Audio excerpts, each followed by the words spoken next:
Welcome to another episode of Raven Conversations. I'm Joe C. Mandel, the State Public Affairs Officer for the Washington National Guard. And today I'm joined on location here in the beautiful Tumwater Readiness Center with Lieutenant Colonel Steve Beecroft. He is the Battalion Commander for 2146 Field Artillery, lifelong red leg in the Washington National Guard, and going to share his story and kind of what's going on here in the battalion. Thanks for joining us, Steve. Well, thanks, Joe, for having me. Yeah. Or me having you. Yeah, your house. Thanks for welcoming in. So Absolutely. yeah. Real quick, brief background on yourself for the listeners. All right. So I'm Lieutenant Colonel Steven Beecroft. I've been in the National Guard for 26 years. I joined the artillery in Longview back in 1996. Started out as an E-1, progressed through the ranks, went to officer candidate school, and somehow stuck around long enough to take command of the battalion. Yeah. So what led you to the National Guard? So I was looking to work with computers, and I was working with another service, and they promised me a computer-related position, and we went to go down to MEPS, and they said that position wasn't available. So I walked out of there and I walked over to the Guard, not knowing a whole lot about it, but my father had served in the National Guard and my brother John had served in the 81st Brigade before me. And they had a fire direction position, or a fire direction specialist, and you use a computer to calculate trajectories, and that was enough for me. So I signed up, and here I am. Nice. So just kind of a chance. You just happened to stumble over to the Guard side. Yep. It was right in my local town, 10 minutes away from the house. I was kind of young, figuring out what I was going to do when I was growing up. I knew I wanted to go to college for computers, so I was able to go to community college while I served in the Guard. Yeah, nice. What was it about FA? Was it just the position was available, or was there something else about it? Yeah, I didn't understand what I was signing up for. I was young. I just knew I wanted to work with computers. But as I've spent time in the artillery battalion, I've went from being one of the young soldiers that didn't quite know what was going on to one of the larger players in the part. Yeah. So you've spent your entire career, for the most part, in this battalion, and grew up in it. You were MDay for a long time. Came over to be a full-time guardsman just recently. Not really recently, probably the last 10 years or so. What were you doing on the civilian side when you were a traditional guardsman? So I went to Lower Columbia College in Longview and picked up a couple associate degrees paid for by the National Guard, and they hired me on to be their one of their computer technicians, and then I progressed to be the network manager for the campus. It was exciting technology, routers, virtualization. It was a lot of new technology was exploding at that time, and you fast forward, and when I became an officer, I saw an opportunity full-time in the Guard to really have an impact. Yeah. So did you find your Guard life and career help your civilian side at all?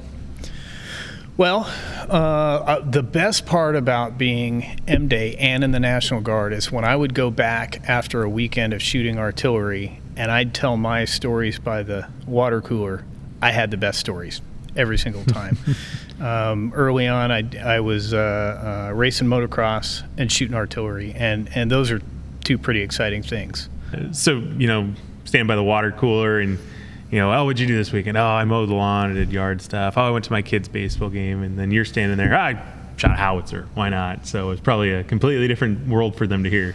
Yeah, and as the Fire Direction Center is the nerve center for the artillery. So you were at the platoon or even battery level, you're in charge of 3 or 6 howitzers at a given time. So you're not shooting one. You are controlling the fire of 6 howitzers wherever the targets appear on the battlefield. So, when you're counting rounds, it's pretty satisfying to know that you helped the process from the observer all the way to the fire direction center and then down to the gun line and send those rounds. Yeah. So now vice versa, how did you find your civilian career assisting your guard career?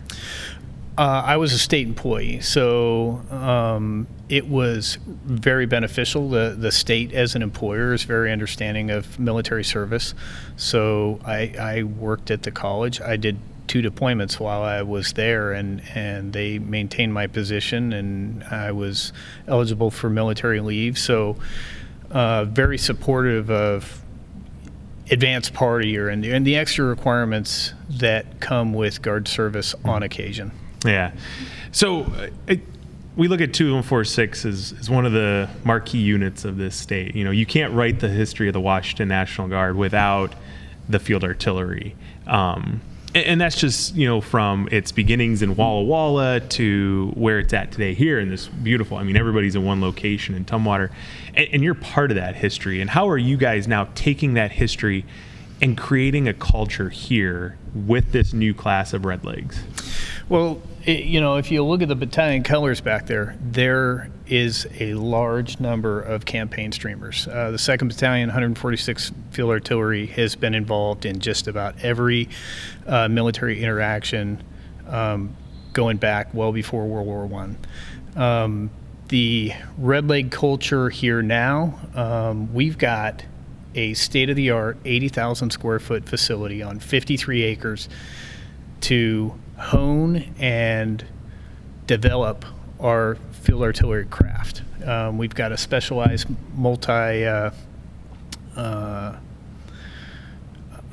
call for fire trainer room that is specialized just for the fire supporters. We've got college quality classrooms throughout the facility, and then every unit has ample space to be able to do what they do, along with the storage and the outbuildings to be able to conduct field artillery operations. Yeah, and we were kind of discussing this with that culture shift and the new facility. You're also looking at that in the ways of who's coming into this unit. We've talked about some of those younger folks that are coming in. They're professionals. They've got careers already outside the Guard. What are you looking for? What are those qualities you're looking for? Well, I think the 2nd Battalion, 146 Field Artillery is a place you can come to elevate. A lot of things we do in the artillery involves elevation. Elevating the tube, the higher you go with the tube to a point, the farther you can shoot. So if you want to achieve, come here. We'll help you become a leader. We'll help you get to the schools that can help you develop your leadership skills and trade skills so you can be effective in your personal life. Yeah. If, let's say there's a kid watching this video and he's like, hey, I'm just thinking about joining the Guard. What's that thing you want to tell him? Like, why should you consider field artillery? Well, I think oftentimes when you're young, you don't know exactly what you want to do. I know in my case, describing me, I was probably a little misguided. I didn't have a lot of direction other than go get a job that was coming my way. And when I joined the National Guard, I went to basic training, and I'm in the room, I'm training with 55 other soldiers, and somehow I achieved high physical trainee and honor graduate in a group of 55 soldiers. I'd never won a trophy in my life. That was the first time I learned how to achieve. And the drill sergeants, they helped me learn how to set goals. And you know what training's coming your way the following week. You prepare for it, you go to it, you achieve that mission, and then the next challenge comes. And eventually you will become ferocious at consuming challenges. And that's one of the things that military service can give you, is when you're faced with conflict or challenge or adversity, the test, the college test, the challenge is paying your bills. If you strive, you can achieve it. And one of the ways I learned that was through service in this National Guard. Yeah, totally agree. I've been in this Guard 21 years and feel the exact same way. Anything else you want to add? In my time in the Washington National Guard, they have trained me in multiple disciplines. Artillery, sent me to multiple schools. I'm cyber qualified. They paid for 3 associate degrees, a bachelor's, and a master's degree. And all I had to do was enlist. And I discovered those steps as I started to walk forward in my life. And, for my family, it's always a balance, trying to figure out how to work a full-time job, be in the National Guard, and go to college full-time. That's how I did it. I not recommended, but if that's how you got to do it, it's achievable. But if you fast forward, 2 years ago, my son enlisted in this unit, and I am proud that he is a Red Leg. Yeah. And your dad also in the Washington Guard? My dad was in the Oregon National Guard because he lived down in Portland. So the stories he tells me of the Guard back then, they're a little spicy, but we stomped around in some of the same places, and we were able to share those experiences. He trained at Camp Rylea. He trained at Camp Roberts down in California.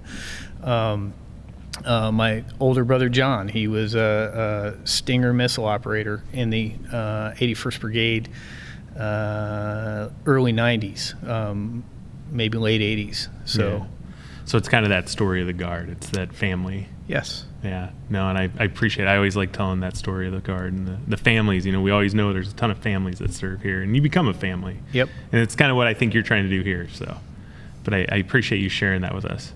So, hey, if you like the video, give us a like. If you want to learn more, you can comment and ask questions to Colonel Beecroft and us. And make sure you subscribe if you want to catch more of the Raven conversations. Steve, thanks for joining us.